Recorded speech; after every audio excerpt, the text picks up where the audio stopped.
My guest for this segment is Jeff Geraci. He's the Director of Aviation Sales for ACR Electronics.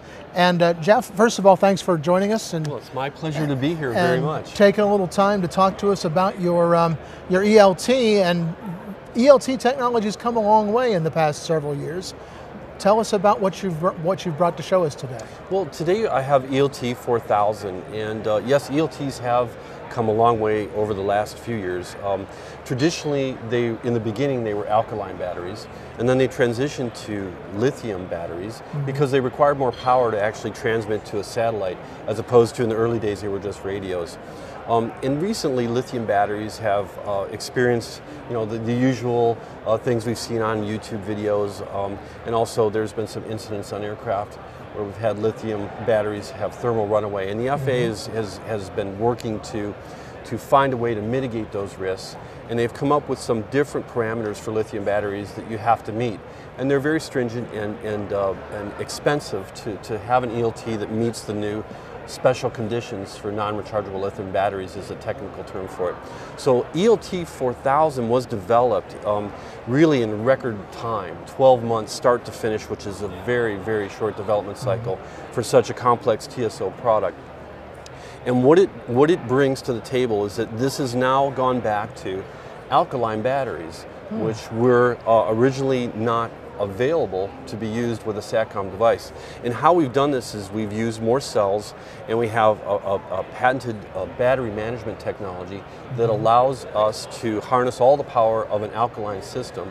And we also have a very efficient board section or radio section.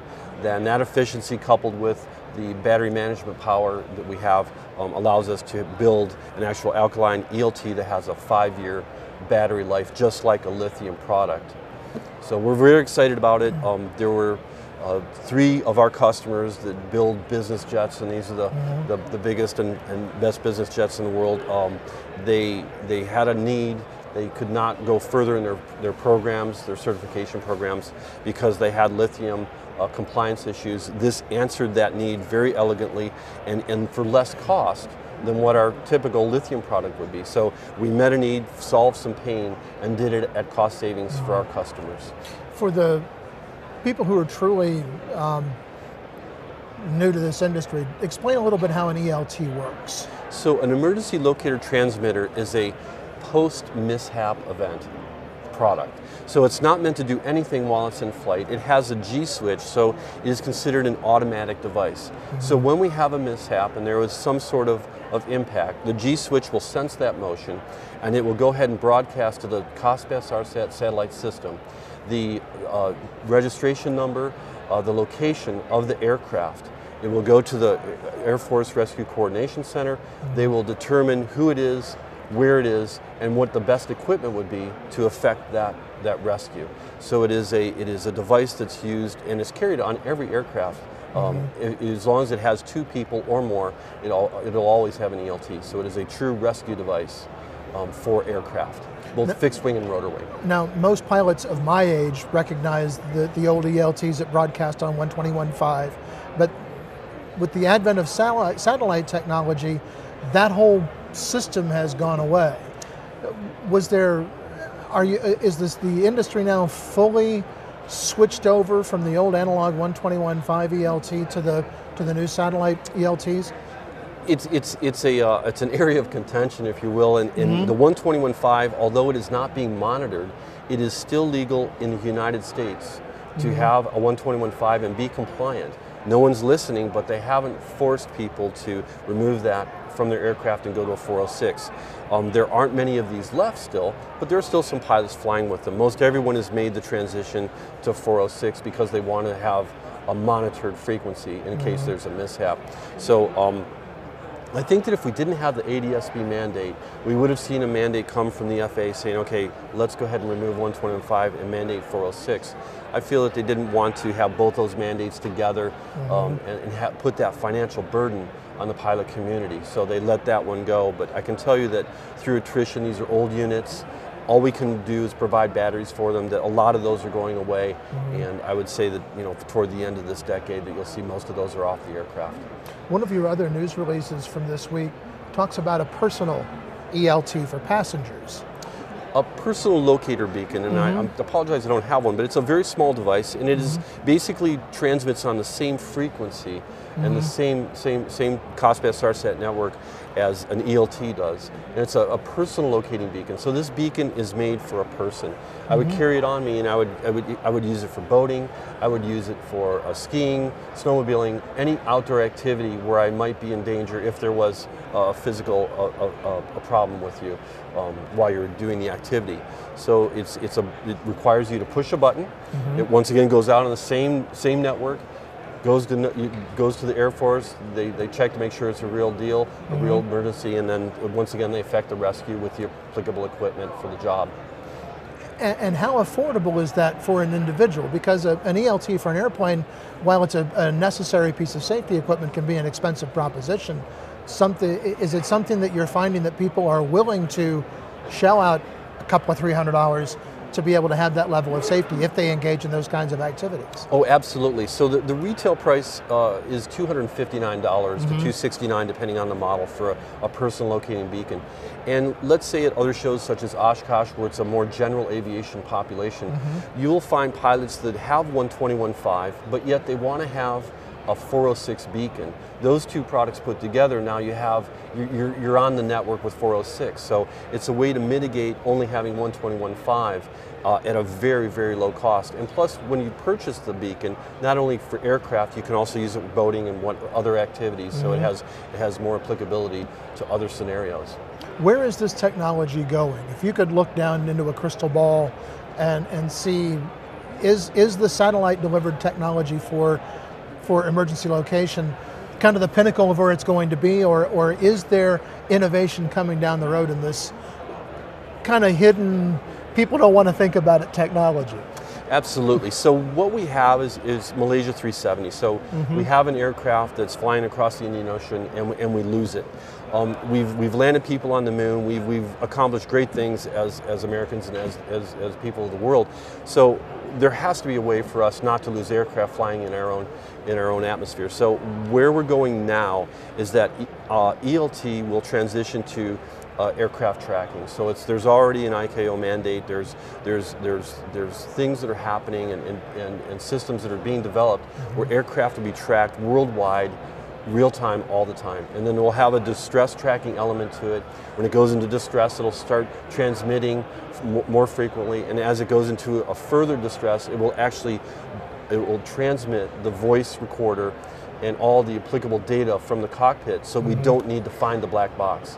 So at that point, we'll see perhaps ELT will transition to a post-mishap device, and ELT, along with other systems, will be an actual in-flight device to monitor the flight at all times and make sure that no aircraft is ever lost again. And that's a real these are real products that are happening and will be delivered around 2021. So does that then tie in with the ADS-B satellite delivered navigation part of it as well? Absolutely. So ADS-B provides the non-distressed or normal tracking that will be required to meet the GADS requirement.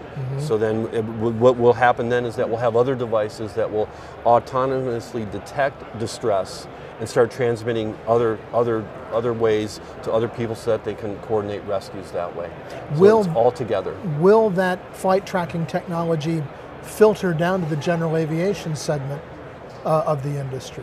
I can't see how it doesn't. So perhaps there's a break point when you have a very small aircraft that's truly IFR only, but all VFR aircraft, I believe, will have this global tracking system, so that we don't need to look for it. It'll tell us when it has an issue. The aircraft will actually transmit to us when there's an issue, instead of waiting for the event and then going and finding the aircraft. I believe that. But then you have to overcome the issue that some, at least business aircraft operators have talked about aircraft tracking. They want to be the non-bar airplanes. They don't want you to know where their clients in the back of the airplane are going or who they might be. Is that part of the equation that's being worked on? Absolutely. You would have there's many different aspects of this. So there's legal, there's pilot unions, there's quiet birds, that don't want to be tracked. There's a whole slew of legal issues that have to be sorted out. But if we look at the aircraft that are for carriage of civilians, I think that all those aircraft will be tracked, but we will have exceptions. There's no doubt that there will be ways to go quiet if you want to, but it should be a system that cannot be circumvented by your typical civilian pilot on transport level aircraft. So those legal issues have to be worked out, and I'm sure it'll take quite some time for that to happen, right? Do you see the mandate for the ELT technology coming after the ADS-B issue is kind of resolved and people have taken care of that equipage? We see Canada moving toward a mandate. There's been more language, and they're moving. What I believe they'll have a mandate to remove all 121.5 and go to 406. The United States would then be the last country that does not have a mandate for 406 beacons. We're not able to repair the old beacons. They're coming off the aircraft. I can't answer the question definitively if we would see a mandate after ADS-B. I think most of the ELTs, through attrition, would have come off the aircraft. We had a comment from one of our viewers who's watching live online and asks if they can expect to see the personal ELT being useful for the powered paraglider pilot. A PLB for, yes, I would absolutely see it. It's a very small device. It's just a couple inches tall, and the device would be easy to carry. It's often found in vests, life vests. That would be a very good fit. And I think that they should have it. They're often low and slow over trees, and this would be a really good addition to any safety kit for that type of aircraft. Okay. Well, thank you very much, Jeff. We're out of time. We really appreciate you taking the time to talk with us. Anything else you'd care to mention before we get out of here? No, I would I cover it all? I think you did an excellent job of covering it. I'm just pleased to be here with everyone at AEA, and it was really, really exciting for us to introduce this ELT 4000 and to help people out with a pain point in the industry. Great. Well, Jeff, thanks very much. We appreciate your time.